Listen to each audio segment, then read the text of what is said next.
বন্ধুরা, আজকে একটা দল, রাজনৈতিক দল বিভিন্ন রকম কুৎসারটনা করছে, মিথ্যা কথা বলছে আমাদের নেতাদের বিরুদ্ধে, এমনকি আমাদের নেতা তারেক রহমান সাহেবের বিরুদ্ধেও তারা মিথ্যা রটনা করছে। বন্ধুগণ, এই দলটাকে আপনারা চেনেন?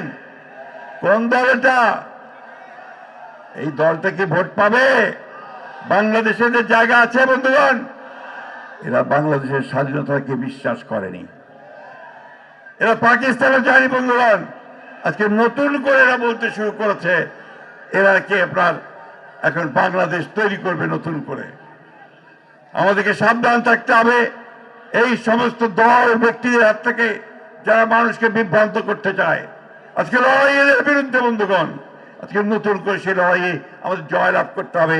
আমাদের তারেক রহমান সাহেব আমাদের যে নেতৃত্ব দিচ্ছেন, সেই নেতৃত্বের অগ্রযাত্রায় সামনে এগিয়ে গিয়ে তারেক রহমান সাহেবকে প্রধানমন্ত্রী করে বাংলাদেশকে আমরা সত্যিকার অর্থেই একটা গণতান্ত্রিক, সুখী, সমৃদ্ধ বাংলাদেশ গড়ে তুলব ইনশাআল্লাহ।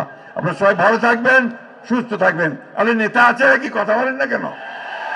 সিলেটবাসী কি স্তব্ধ হয়ে গেছে? তা জোরে বলেন, নেতা আছে? ভবিষ্যতের প্রধানমন্ত্রী কে? আরো জোরে বলতে হবে। ভবিষ্যৎ প্রধানমন্ত্রী কে?